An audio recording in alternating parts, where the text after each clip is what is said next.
Let's all get turned on together.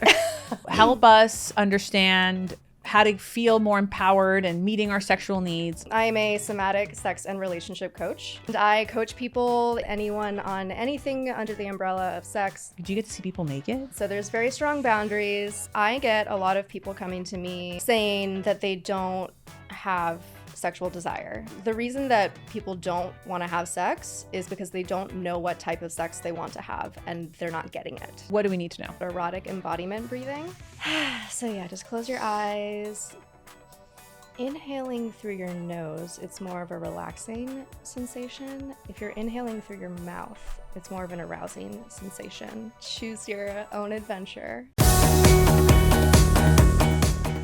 Welcome to the Ask a Matchmaker podcast. I'm your host, Matchmaker Maria, and we are here for another episode with our lovely, funny, hilariously funny co-host, Jenny Zigrino. How are you? Since we last spoke 5 minutes ago for the previous recording, where you changed and look wonderful. Yes, I did take photos of her for her new online dating profile. So that's going to be put in. I do wear color, okay? Yes. It's just encased in black at all times. All right. So for those that are new here, hi, I'm a matchmaker. My grandmother was a matchmaker and I'm a matchmaker. We both set up people for a living. Of course, she did not have a podcast. This bitch died in the 70s. But think, what if she did? You know what I mean? It'd be great. What if she did? What would she talk about? I don't know. What would your grandmother talk about? War rations. We're so excited to welcome Jenny back to the podcast. And we're so excited to welcome this week's guest, Leandra Petrov. Leandra, welcome. Hi. Hello. Thanks for having me. So tell us all about you. Okay, you want the whole Everything. Give us the spiel. Story. Start. Okay, well, I'm a somatic sex and relationship coach. I started a company called Intimacy with Leandra. That's me. And I coach people, individuals, couples, polycules, anyone on anything under the umbrella of sex, relationships, intimacy, and dating. I do it all. So that's like a concise bio, like boom. I got all the keywords in there. I need you to tell me a little bit more about like what intimacy coaching means. Like, do you get to see people naked? I do not see people naked. So there's very strong boundaries in what I do. So it's interesting because it's similar to therapy, but it goes further than that because I'm able to do experiential body-based practices with people if that is helpful to them. So that can be anything from like, it's really cool because it's like in therapy, your therapist might give you like homework that you probably won't do, right? Mm-hmm. But in what I do, I'm able to be like, okay, well, let's practice it right now. And you kind of get to learn. So like it could be anything from like building secure attachment, like learning how to do that, you know, so that you go out into the world and you're more comfortable with that skill. Okay. So but everything's clothes on. There's no kissing. There's no touching of genitals or anything like that. But like physical practices, two-way touch and that kind of thing is on the table. What does that mean? What does two-way touch mean? So it could be anything from like cuddling to like, you know. With their partner or with you? Either one. So because if it's an individual, it'll be with me. Okay. Yeah. So, and that can be really healing for a lot of people. And I can teach people how to like touch someone. Like some people just like don't know how to give good touch. And then they could practice on me. I could show it to them, on them, right? Do they know that they're not good at touch or do you tell them? Oftentimes people will come to me and say something like, I want to be a better lover, which is sort of code for like, I kind of need help with like the physical aspects of like what to actually do. Like, you know what I mean? So, you kind of read between the lines and go from there. That's really cool. Yeah. Yeah, that's really interesting. I wonder if I'm trying to think if I've been with people whose sense of touch was off. Yeah. And weird. Yeah, and sometimes you don't even think about it. Is my touch off? I don't know. Am I bad? Try it right now? Intimacy. Oh. I feel so connected to you and we are in love. Do you want to have kids? It's the most important thing. I don't actually. Do you? Well, I do. Okay, cool. See? Full respect. It worked. Full respect. She's not for me. So we've already decided that we're into not her previous aligned. episode. Yeah. She tells people, she asks people on the first date head on, What's your deal? You want kids or not? Listen, I put it in my profile that I don't want kids. See?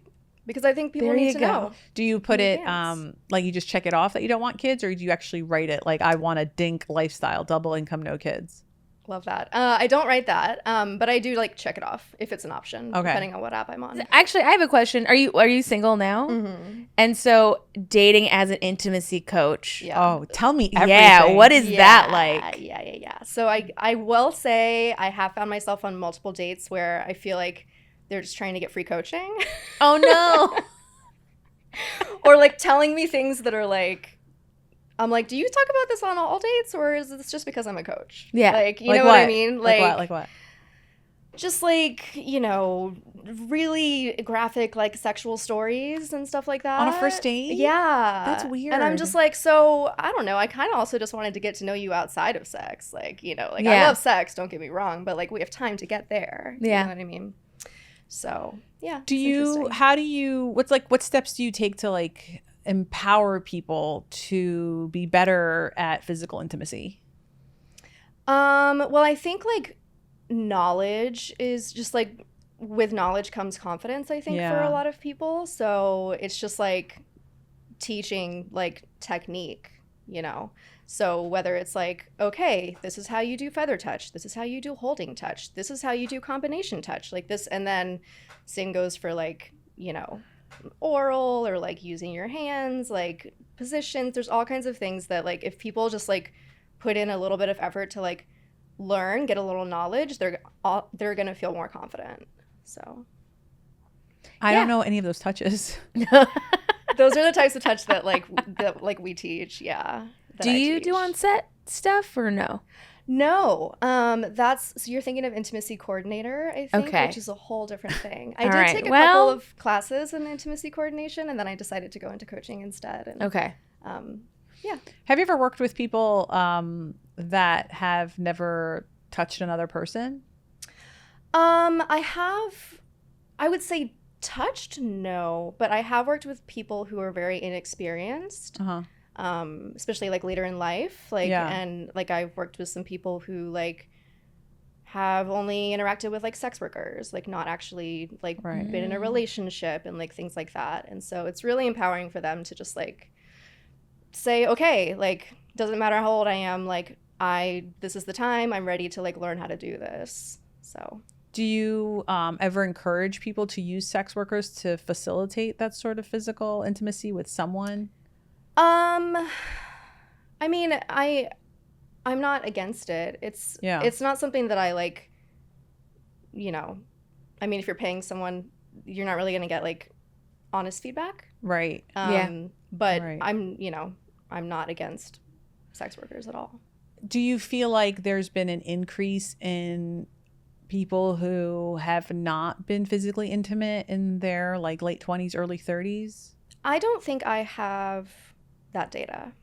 Okay. Yeah. I mean, from your own personal experiences, because I'll tell you that as like a matchmaker, I feel like I've been in the industry for like 15 years, and I feel like we are seeing, or we're meeting more people, or we're getting more data points even from the people that we match. We're like, oh, I went out with this person, because we do ask about their last 2 or 3 relationships, and it's like, you know, I feel like since, I want to say 2019, I remember it was right before the pandemic, I was like, oh, wow, now that we're getting millennials as clients, this is back when they were like 32, I guess. Yeah. I was like, there's way less sexual experience. And now with our current 32-year-olds, I'm like, oh, okay, this was put on the back burner. Interesting. Like getting that knowledge that you wouldn't, you know, and there's no shame here. You know, everyone has different experiences into getting to that place, but you know, it can definitely hinder a challenge when you're trying to create vulnerability with someone, I think, when you don't have that kind of experience. Yeah. I've definitely heard about the trend that my generation and the younger ones are having less intimate relationships, less sex. Yeah. So, yeah. We got to get them fucking more. Yeah. I want everyone to be having just the best I want you to get ever. more work. Yeah. More people coming to you saying, I'm ready. I'm ready to do it. Anything in your life, like, you're always going to benefit from getting support in whatever area is, like, challenging, right? Yeah. So, What have you got to lose? Yeah, I agree. Yeah. Okay, so Leandra, you're here to help us understand how to feel more empowered and meeting our sexual needs. What do we need to know? Yeah. So I get a lot of people coming to me, especially couples and women, saying that they don't have sexual desire. Yeah. Oftentimes, like if a couple comes in, like more often than not, it's like the woman half of the couple, if it's hetero, saying like, I just don't have a desire for sex and something's wrong with me and can you fix it, basically. And it's actually very common. And the first thing that I tell people is that like this is very common. And especially if you've been married for 20 years and have kids and, you know, it happens. But oftentimes like the reason that people don't want to have sex is because they don't know what type of sex they want to have and they're not getting it. Oh. So what I do a lot of with people is figuring out their core desires and their hottest sexual movie. So your core desires are the feelings that you want to feel during sex. They're emotions. Okay. Okay. All of us go to sex for an emotional feeling, whether we admit it or not. It's not about the orgasms. Those are great, but everyone goes to sex to feel something. Yeah. So first thing is to figure out what your core desires are. And then once you know those, your hottest sexual movie is what you want to do to get those core desires met. So the fantasy that you make up in your head, and there's different types of hottest sexual movies that we can get into. And you weren't actually talking about like real movies. No. I'm hearing like I've got a couple. Oh, wait, for a minute I was like, I guess I got to think about all the sex scenes and movies that I like. No, I went straight to porn. I was like, in Grey. Oh, I mean, I was thinking season 3 of Bridgerton, very good season. Honestly, getting finger banged everywhere. Honestly, so much finger banging in that one. I'm with you on that. It was good. It was good. I haven't watched Bridgerton, but I believe you. There's a lot of finger banging. Yeah, but hottest sexual movie is basically like, it's even more fun than that because you get to make it up yourself. Yeah. Right? And then the other step after that, if someone is, you know, in a relationship, is like, okay, how do we actually teach your hottest sexual movie to your partner and see if they're willing to like help you get it met, right? And like when I work with couples, it's a lot of like bridging, like, okay, here's your hottest sexual movie, here's yours. How do we like find something in the middle that like meets all of your needs? So most people have never thought about any of this before, and they have no idea what kind of sex they want to have or how they want to feel. And so they're just like, well, this isn't working for me, so I'm just going to stop doing it. Right. Yeah. Do you feel like when you can't acknowledge that everything you just said because you don't have the tools, the vocabulary to express it, do you feel like this is where like deceit or cheating can seep in to fill in the blanks? So yeah, cheating is one of the things that can happen. Yeah. So I guess I can go over that real quick. Oftentimes when I see couples or even like an individual who's in a relationship and their partner doesn't want to come in, so I'm just working with them, a lot of people come to me saying like, hey, I'm not getting my needs met in my relationship. What do I do? Right. To which there are 5 options that I present to people. And the first one is you can stay and build resentment. This is a very popular option. Many people choose this. Love it. Yeah. Big fan. Yeah. Big fan. Then there's outsourcing dishonestly, which is cheating. Okay. Oh, wow. There's the technical term. Yes. The outsourcing dishonestly versus outsourcing honestly, which is like opening up the relationship in some way, changing the dynamics, having some kind of agreements and boundaries around all of that. And then there is processing the disappointment that you feel, like just kind of going through that and sort of like coming to a place of acceptance that you're not getting your needs met. Option 5 is to leave. So, yeah. It can be very expensive for people to leave, especially if you have like a mortgage and kids. Oh, yeah. Yeah.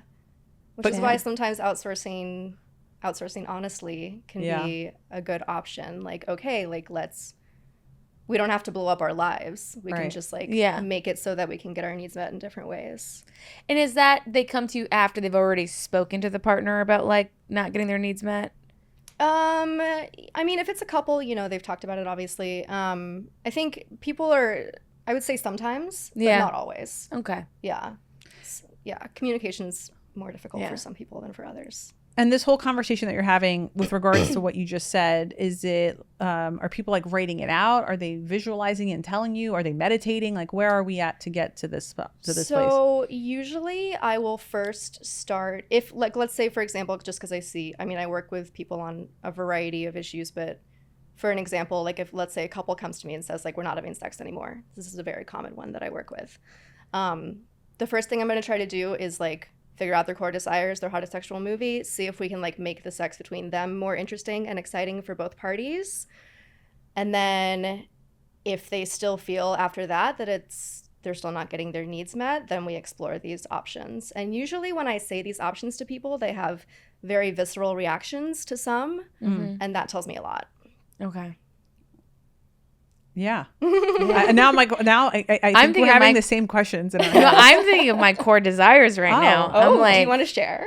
I kind of do, because I want to be like, okay, if someone comes to you with core desires, like what's the roadmap? Mm-hmm. So like I come to you and I say, okay, in my intimate relationships, I want to feel desired, love it, special, safe,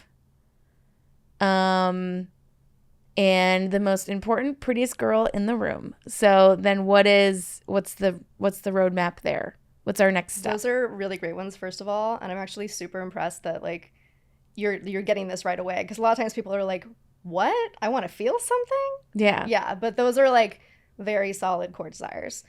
So the next step then would be to figure out your hottest sexual movie. So when we think of the hottest sexual movie, there are 4 different sort of categories that they like live in. Okay. Yeah. So the first one is passion.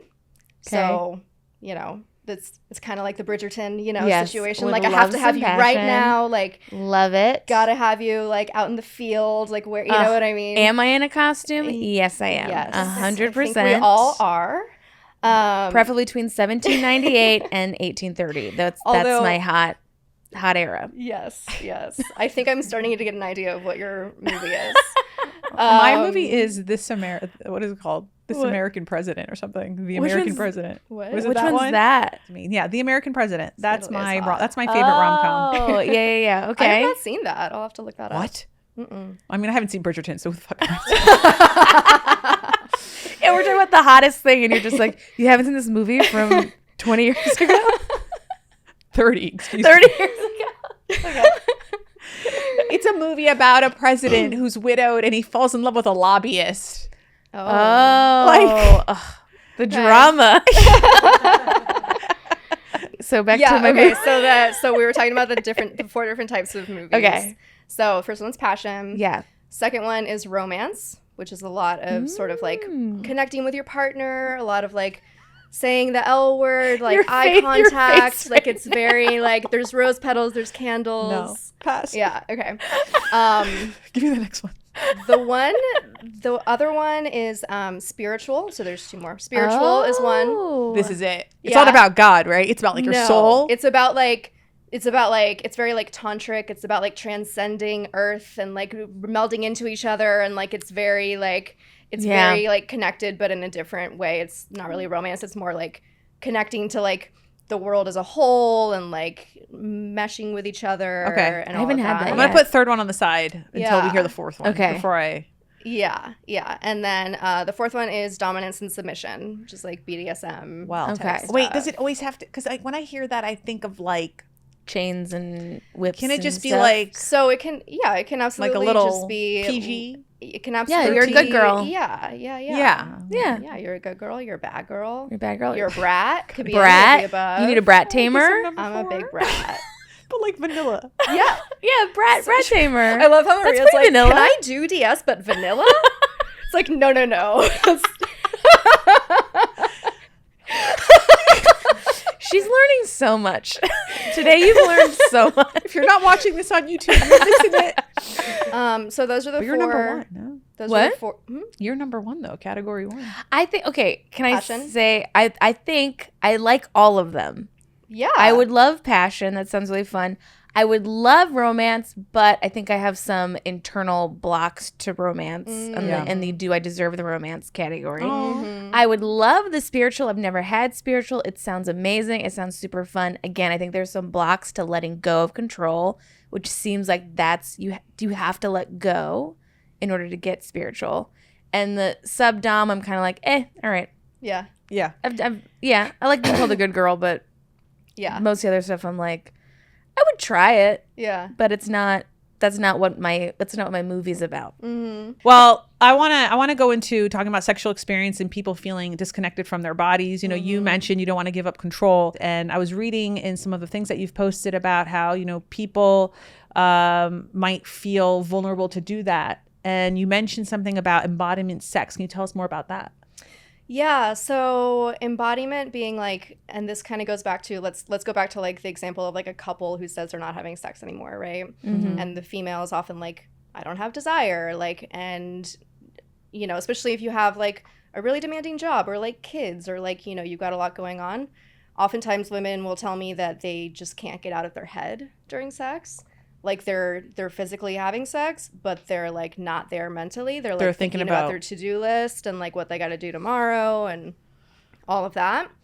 So the first step is sort of like getting back into your body, and also obligation sex. Tell me more about that. Obligation sex is something that we've all been guilty of at one point in our lives. But I get a lot of couples, you know, sort of like doing the whole stay and build resentment option, where they're just like having sex to please their partner, but they don't actually want it.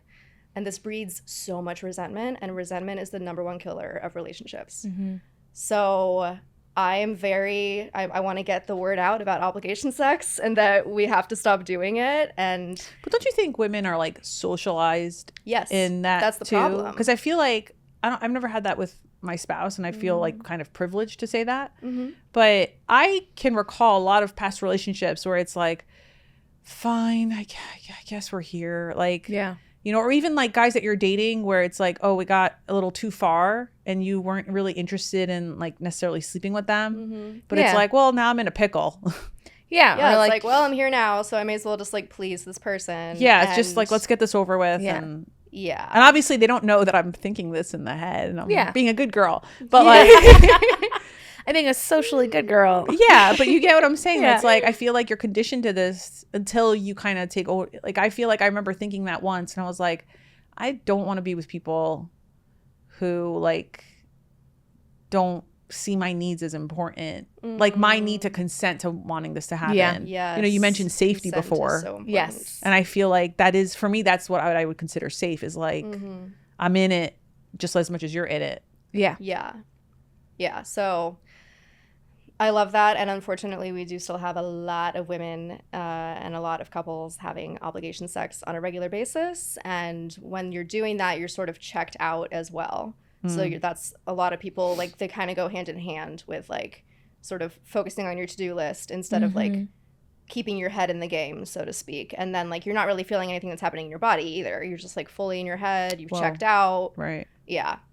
So so embodiment is something that I work with people a lot, because people will sometimes come in and just be like, I'm not connected to my body at all. Like, I'm fully in my head, like, all the time, even during sex. So what could we do, like, to take home today? What could we do to do more embodiment sex? Yeah, so there's a practice that I use with people. It's called erotic embodiment breathing. Are you ready, Jenny? Yes. I've been turned on this entire time. I mean, listen, I love it. Yeah, you're already in your erotic energy. I'm not worried about you. I'm always in my erotic energy. It's exhausting. I love it. Yeah. But a lot of people aren't, and they have a really hard time connecting to it. And they're, like I said, they're in their heads all the time. So this is just a really quick and easy practice that you can learn. It's like a 5-minute thing. You can do it throughout your day. Okay. And it just helps you connect to your body and get out of your head, become more grounded and relaxed. And depending on how you do it, possibly aroused. But it just helps us kind of like get into our erotic energy, which we can then take out anywhere for the rest of the day. Like erotic energy doesn't have to be like sexual, like predatory energy. It's more like erotic aliveness, like life force energy. And like, it's amazing what will happen and how people will treat you when you learn how to take this out into your world. Okay, so what do we do? Yeah. So are we going to do it now? Yeah, you want to? Okay, let's go. Let's do it. Okay. Let's all get turned on together. And then we'll take our live hotline call after this.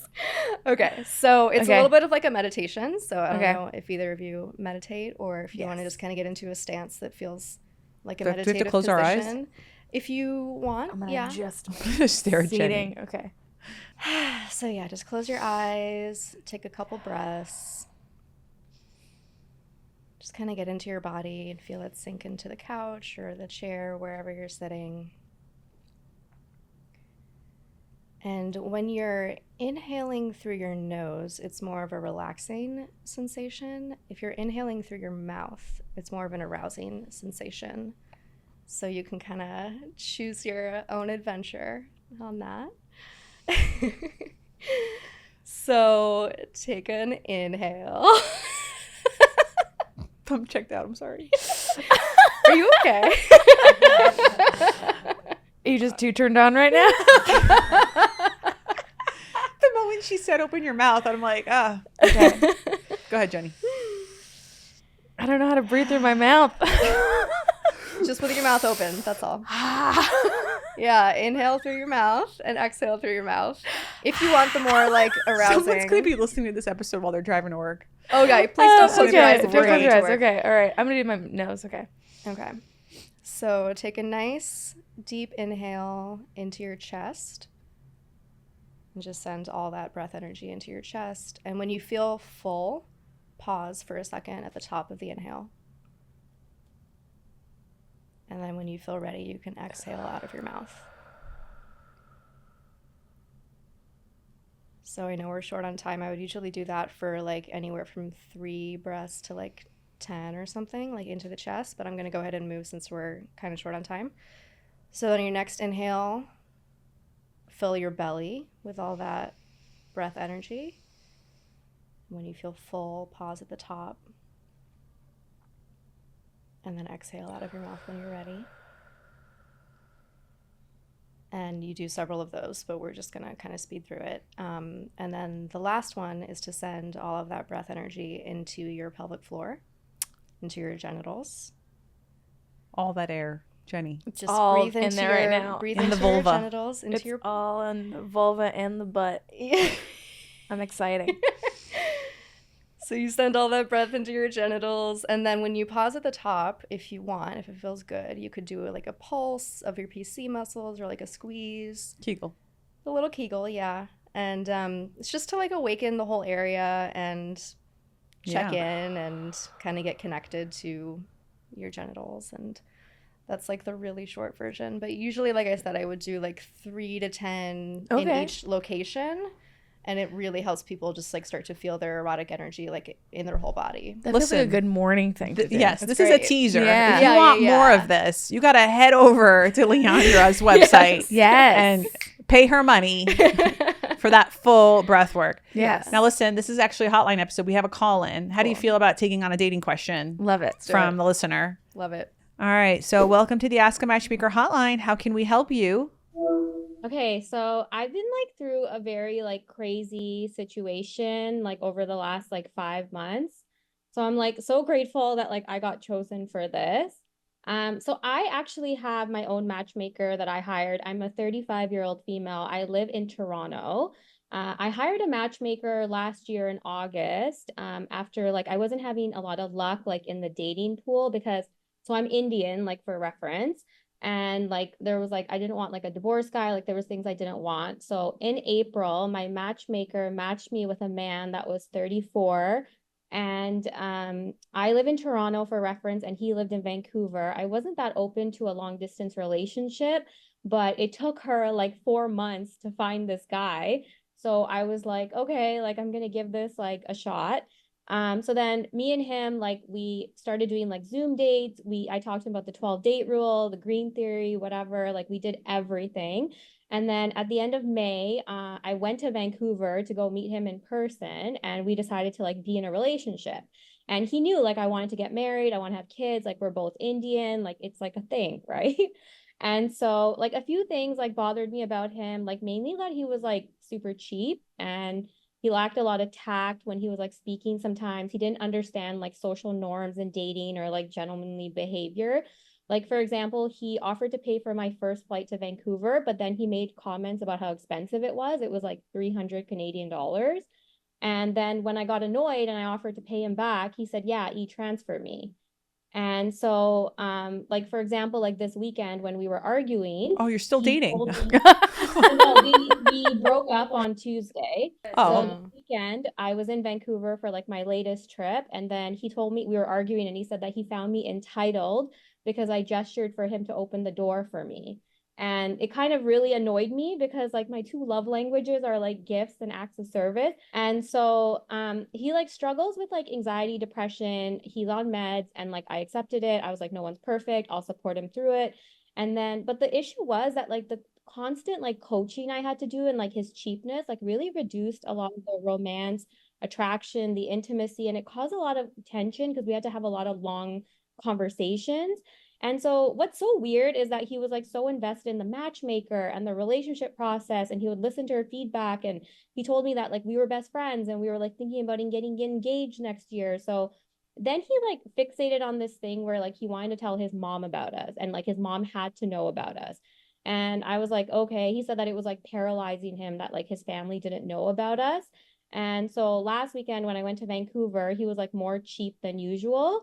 And so when I asked him like what was going on, he basically said that his anxiety about the relationship was like getting out of control, especially because his mom was coming to visit him in Vancouver in November and my stuff was in his apartment. So basically he was like under a time crunch to like tell her. And so that made him think about like ending the relationship. And then so on Sunday night, he had like a breakdown. He started crying and then he told me that he loves me and that I'm the one for him, which was surprising because he's so like not socially there that he told me multiple times that like he didn't understand what the emotion of love was. So he'd never told a woman that he loves them. And so, but in this moment of like crying, like he realized it, I guess. So then he like went like back and forth, saying like he wants to be in a relationship, but then he realized that that means he can't talk to me. But then he was like, What? okay, then I want to, like he just went back and forth, like, oh, I want to break up. Oh no, I don't want to break up. I want to break up. I don't want to break up. So finally he decided like he doesn't want to break up. But then I come home on Monday and like before I leave his apartment, he's like, yeah, like I love you. And I was like, okay. And then on Wednesday, he like calls me and he like tells me how the relationship was like really impacting his mental health and he can't be in one. And then he started listing like a bunch of things he has like going on in the fall, like his mom coming. Okay, pause. Yeah. Pause. Take a breath. All right, because we've yet to hear the question. Yeah. All right. The question is like, but I have questions for you before you give me your question, just so we have some background here. Okay. How old are you, and how long have you been dating? So I'm 35. My last relationship was 6 years ago, and then since then I've had like maybe like one situationship a year. And then this was like the first time I like got matched by somebody, by a matchmaker. Like I didn't meet him through an online app. And then this was like an actual relationship. Like, okay, how long were you dating for though with that guy? Oh, 5 months. 5 months. 5 months, and you're dealing with this that should have been fun and exciting. Fun and no, not even that. Like you have to clean up what this is by 3 months. Yeah. Yeah, I did get the impression that this was a much shorter relationship than that for some reason. I was thinking it was like a month. I thought it was like 6 weeks. Yeah. I was like, whoa, like this is dramatic now. So what's your question then? My question is like, I'm 35, like I'm Indian, like I want to get married. I want to have kids. Like he knew this from the beginning and like agreed to be in the relationship and said like, yeah, like we're both heading towards that. But it's like, clearly we're not both heading towards that because as soon as it came time for you to like, I have to tell my mom, like, you ran, you know? So now I'm like, what do I do? Like, do I pay for the matchmaker again? Do I join a bunch of online dating apps like right now and just try to get out there and go on a bunch of dates? Or because I just don't want to like waste time like trying to recover from this. Like, I don't want to spend like a year recovering from this and then I lose out another year of like having kids. It doesn't sound like you really need to recover from much because you're ready to date. So yeah, I think ultimately, you know, I always say that there's 5 ways to date people. And, you know, one of them is online dating and one of them is matchmaking. But the other 3 are, I think, just as important, right? Through work, which I don't really recommend, but it happens. Yeah. Right. You know, maybe another department or, you know, instead of working from home, you go to work 5 days a week, you know, and like because of that, you meet other people in the lunchroom, you meet people on the way to work, on the subway, whatever it is. The other ways are going to actual events, like going to, you know, apps like Eventbrite or Meetup or, you know, whatever exists out there that gets you out and gets you dressed up and like in the mentality and way of thinking like I'm here to meet someone or make new friends, right? That's what, if you listen to last week's episode, that's what Jenny's doing, right? She's putting herself out there by going to different things to hopefully meet new people and maybe gain those opportunities. But the 5th way to meet people is through friends. And I think right now your friends suck because your friends should have told you 4 months ago to not date this guy. It is not your responsibility to fix anyone's emotional well-being. Like, that's not on you. And, you know, feel free to chime in on here if you guys agree or disagree. Yeah, I want to go back to like what you're going back to, which is like the coaching thing. Like the fact that this matchmaker is like, you need to coach him more. Like, I think the matchmaker was saying she would coach him more. Oh, is the matchmaker coaching him? Well, she had like 2 or 3 phone calls with him and like told him that like these are her love languages. Like these are things I'm suggesting that you do for her or like say to her or whatever. Or like she would teach him that like, you know, there's like certain things you don't say to women. Like one day he was like one day we were like talking about his friend and I was like, oh yeah, your friend's going to be like 40 when he graduates like medical school. And he was like, well, he's better than me or you. Like you're 35 and not engaged. And I was like, leave this man. You block, you never speak to this person again. This is just toxic and really like you deserve to be with somebody who doesn't doubt that they want to be with you at this early on, and someone who isn't going to say kind of weird, mean shit like that. Someone who's going to do sex breathing exercises. And you you know what? I'm going to say this: don't discount a divorced man. Like, and I know that like you don't want that. You gotta go back to that. I think you gotta open. You're 35. You need to be open to divorced men. Already worked some shit out on the first one, so they've probably been to therapy. They also don't want to make the same mistakes, and they probably through their first wife learned the do's and don'ts of how to treat a woman. You hope, not all the time, but. Well, yeah, I mean, especially if it's like a single guy with no kids, like a divorced guy with no kids. Like, married someone at 24. That's what always happens, right? It's like they got their starter marriage. They outgrew that relationship and they moved on. Yeah. And I'd rather you date someone happy who wants to see you happy than, you know. Yeah, it sounds like this guy's blaming you for his mental instability, which is a great way for him to not take any responsibility. You have time, by the way. I heard the panic in your voice. I need you to believe me when I say that you have time. You want to add to that? Yeah, that's what I was going to say. It was like, I do feel that you're sort of like, whoa, but I want kids and I'm 35 and the time, you know. That's really not a good like mindset to go into dating with. Like people are going to sort of like feel that and it's going to make them anxious too. And I hear you that you want to date and I think that's cool. You should, but I also want you to make sure that you're like taking time to process your feelings around this relationship and this breakup and this guy and make sure that you don't just like breeze past it because you don't feel that you have time to like grieve and process. Right. Yeah. Like, I want to make sure that you're feeling your feelings too. That's great advice. Yeah.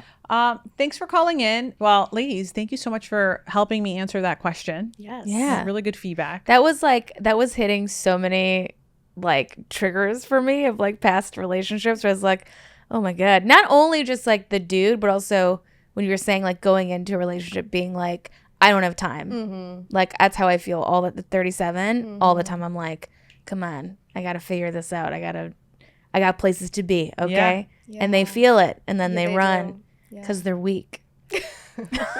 Well, on that note, before we go, Leandra, can you tell people where they can find you and discover more of the services that you offer? Yes. So my Instagram is Intimacy with Leandra, and my website is intimacywithleandra.com. You can sign up for a free call to see if coaching is right for you. And if you mention that you heard about me through Ask a Matchmaker, I'll give you 10% off your first session so you can check it out and see if it's right for you. I also have a free core desires meditation on there that you can grab as well. Ooh. Help you start to think about your core desires. Don't do this while you're driving. Don't do it while you're driving. Yeah. And Jenny, plug it, baby. Where are you going? You're on tour. I'm on tour. I'm going to Alaska. What? I'm gonna be in Anchorage and Wasilla. I'm going to Phoenix. But I will be doing some dates in Europe. I'm gonna be all over the place. So go to jennyzigrino.com, Instagram at jennyzigrino. It's all gonna be on there at some point. I'll include all of the links and tags in the show notes, so check it out. And while you're there, and if you're not doing it, follow me on Instagram at Matchmaker Maria. Follow the podcast, Ask a Matchmaker. And also head on over to YouTube. You get to watch Jenny meditate with Leandra and me just being awkward on the side, looking away. All right, well, dear listener, dear viewer, thank you so much for listening to the Ask a Matchmaker pod. It's always a pleasure. And Jenny, you want to call us out here? What do we do? You be lovable, but most importantly, be likable. See you next week. Bye.